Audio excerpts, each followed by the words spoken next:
बेटे बहू के कमरे से आ रही आवाज़ों से बुजुर्ग माँ की नींद खुल गई।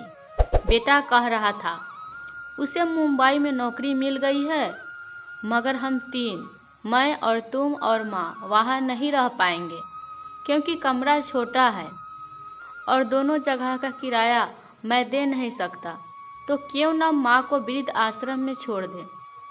बुजुर्ग माँ भीगी आंखें लिए सोचने लगी। अभी साल भी नहीं हुआ बेटे की शादी को और बहू ने उस पर अपना रंग चढ़ा दिया। इस बात के जवाब से बहू क्या कहेगी? वो तो खुश ही होगी, उसके मन की जो पूरी हो रही है। हे भगवान!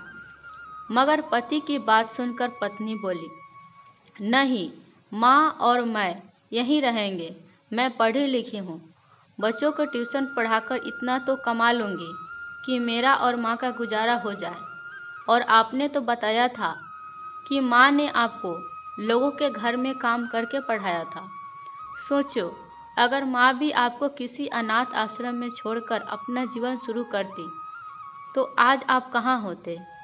और फिर जब आप वहाँ सेटल होकर बड़ा कमरा ले ले तो हमें भी बुला लेना। वैसे भी माँ उस वृक्ष के समान होती है जो सिर्फ छाया ही नहीं, फल भी देता है। माँ की आंखों में आंसू थे। उसे भी समझ आ रहा था कि उसे बहू में एक बहुत अच्छी बेटी मिली है। दोस्तों, कहानी का भाव यही है, सास बहू का रिश्ता भी माँ बेटी का रिश्ता है। दोस्तों, अगर दोनों तरफ से प्रेम और सम्मान देने की कोशिश हो तो सचमुच में यह रिश्ता बेहद प्यारा है, जो घरों को, परिवार को जोड़ने में महत्वपूर्ण कड़ी है। दोस्तों, कहानी कैसी लगी? यदि अच्छी लगी हो तो लाइक और कमेंट करना बिल्कुल भी मत भूलिएगा। यदि आप मेरे चैनल पर नए हैं तो सब्सक्राइब जरूर कीजिएगा।